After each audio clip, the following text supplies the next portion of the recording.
Encore un nouveau jour, un nouveau numéro de la revue des presses. Nous sommes mercredi 20 septembre, mesdames et messieurs, chers abonnés de la chaîne Jeunesse Congolaise au Travail, bienvenue. L'actualité de ce mercredi 20 septembre reste dominée par les séjours du président de la République Félix Tshisekedi à New York, où il va participer à l'Assemblée générale de l'ONU. Débutons notre revue de presse avec Radio-Okapi.net qui titre New York : Félix Tshisekedi s'adresse ce mercredi à la tribune de l'Assemblée générale de l'ONU. Le président Félix Tshisekedi est attendu ce mercredi 20 septembre à la tribune de l'Assemblée générale de l'ONU à 16h, heure de New York, et 21h, celle de Kinshasa. Son discours intervient dans un contexte national marqué par la tenue des élections présidentielles et législatives en décembre de cette année. Félix Tshisekedi va s'exprimer aux Nations Unies au moment où la RDC, son pays, fait face à l'agression du Rwanda sous la bannière du M23. Selon des sources de la présidence, au pays de l'oncle Sam, le chef de l'État congolais aura une rencontre en aparté avec le secrétaire général de l'ONU, Antonio Guterres. Ces deux personnalités vont certainement échanger sur plusieurs questions, dont celle de la situation sécuritaire dans l'est de la RDC et du retrait de la MONUSCO. 78e Assemblée générale de l'ONU, Fachi : aller au-delà de la simple condamnation du Rwanda. Plus de 150 chefs d'État et de gouvernements ont assisté hier mardi 19 septembre à la séance solennelle d'ouverture de la 78e session de l'Assemblée générale des Nations Unies.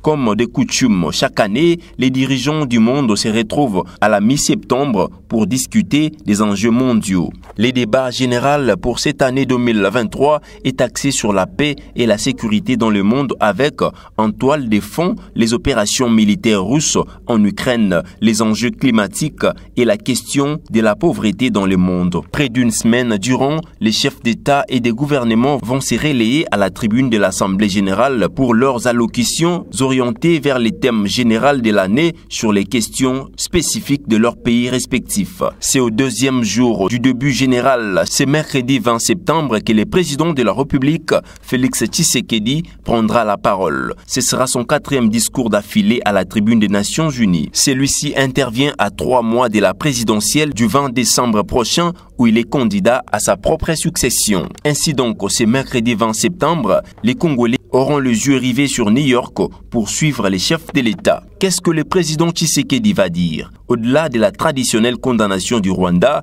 les lignes n'ont pas bougé. Malgré la présence du contingent de l'EAC, l'accord de Nairobi et les résolutions du sommet de Luanda, les rebelles du M23 soutenus par les Rwandais continuent de narguer Kinshasa. Que va dire le président par rapport à ces sujets qu'il n'a déjà dit et redit? Quelles sont les garanties que les chefs de l'État donnent à la communauté internationale avec en tête les Nations Unies qui réclament, voire insistent de plus en plus sur le respect des droits de la personne? Donc les challenges pour les présidents de la République, c'est d'arriver à rassurer les Congolais, en particulier ceux de l'Est, autrement que par la condamnation rituelle du Rwanda qui n'entendrait que les langages de la force. Ce n'est pas tout. L'autre défi aussi pour Fachi par rapport aux élections, c'est donner des gages non seulement que les élections vont se tenir, mais aussi créer des conditions de décrispation politique pour que ces élections soient non seulement apaisées, qu'elles soient porteuses de perspectives positives pour les pays. Peut-on lire sur Forum des As.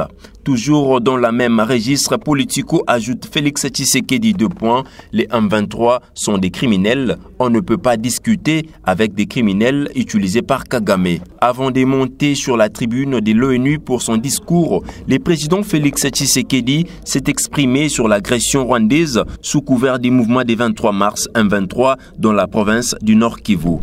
Les M23 sont des criminels. On ne peut pas discuter avec des criminels utilisés par le président du Rwanda, a déclaré Félix Tshisekedi à New York, où il séjourne depuis dimanche dernier pour participer à la 78e Assemblée générale de l'Organisation des Nations Unies, ONU.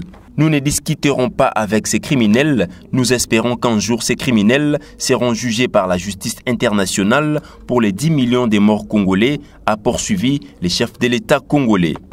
Il a salué la mesure prise par les États-Unis qui met fin à leur coopération militaire avec les Rwandais qui a utilisé les génocides pour poursuivre la prédation. Bouclons notre revue de presse de ce mercredi avec actualité.cd qui titre RDC 2. Félix Tshisekedi nie tout arrangement avec son prédécesseur et demande de preuves de fraude. S'exprimant lors d'un déjeuner de presse à New York en marge de la 78e Assemblée générale des Nations unies, le président en exercice Félix Tshisekedi a tenu à clarifier la situation face à ces allégations. Il n'y a jamais eu d'attente secrète entre moi et mon prédécesseur concernant ces élections, a-t-il déclaré, refutant toute notion d'arrangement frauduleux. Il a poursuivi en relatant un épisode impliquant deux personnalités, Raymond Tshibanda et Néhémie Mouilania. Selon Tshisekedi, Tshibanda l'a contacté après les résultats des élections et lors de leur rencontre, il lui a clairement signifié qu'aucun arrangement n'était possible. J'ai gagné des élections, je le sais, et j'ai les résultats à l'appui, a-t-il affirmé. Félix Tshisekedi a souligné que ceux qui remettent en question sa version des faits doivent présenter des preuves concrètes.